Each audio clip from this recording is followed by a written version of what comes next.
ही यात्रा आहे महाराष्ट्रातील सर्वात प्रसिद्ध यात्रेपैकी एक।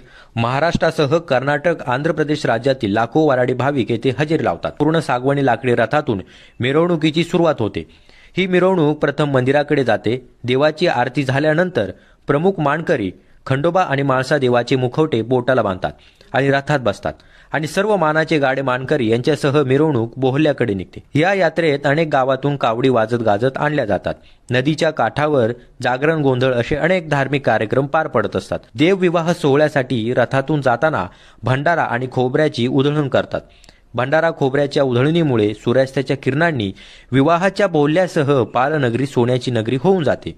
पौष महिन्यात मृग नक्षत्रात गोरज मुहूर्तावर तारळी नदीचा वाळवंट पार करून खंडोबा देव आणि म्हाळसा यांचा विवाह सोहळा लाखो भाविकांच्या उपस्थितीत पार पडतो। अशी ही प्रसिद्ध यात्रा आहे सातारा जिल्ह्यातील श्री क्षेत्र पालखंडोबा आणि म्हाळसा देवी यांच्या लग्न सोहळ्याची। येळकोट येळकोट जय मल्हार, सदा आनंदाचा येळकोट। ज्योतिषशास्त्राची आवड असणाऱ्या, ज्योतिषशास्त्रावरती प्रेम असणाऱ्या ज्योतिषप्रेमी व्यक्तींना आपल्या नवयुग प्रॅक्टिकल आधुनिक ट्रू ॲस्ट्रॉलॉजी चॅनलवर मुलाखतीची सुवर्ण संधी उपलब्ध करून देत आहे।